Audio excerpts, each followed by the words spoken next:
1 p.m. workshop led by me, Professor Nathan Brown, the topic of which is theories of power and forms of struggle. It's a three-part workshop on Marx, on Frantz Fanon, and on Michel Foucault. And this is the first session, which will be on Karl Marx. So basically a basic introduction to the thought of Marx and a discussion of how we might think about power and struggle in Marxist terms and how that applies to the struggle for public education in the UC system.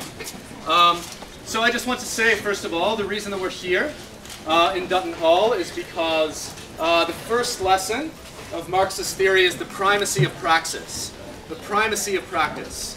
And what that means is that the theoretical articulation of power and struggle comes out of the practice of struggle.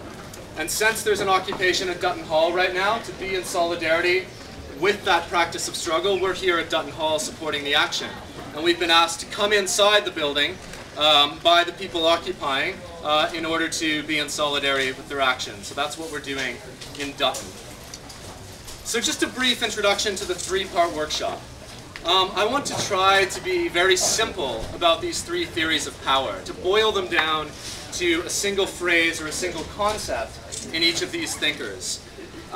So today, if you're taking notes, for this session on Marx, we're going to be talking about the contradiction between capital and labor. That will be the crux of our discussion of how we might think about power in Marxist terms and how we think about struggle in Marxist terms. The contradiction between capital and labor. In the second section, tomorrow on Fanon, we'll be talking about what Fanon calls the colonial situation.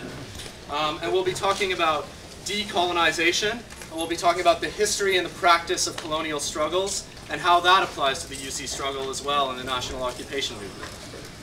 In the third session on Foucault, we will be talking about Foucault's theories of what he calls discourse. He has a particular way of thinking about the concept of discourse, and the concept of the dispositif in Foucault, or what's often translated as apparatus. So we'll be using that as our locus to discuss Foucault's theories on Wednesday at 1 p.m. So I want to move on without further ado to Marx. And the way that this is going to work is it will be a lecture. It'll be about 45 minutes. And then we'll have a discussion of how it applies to our situation. You got a question?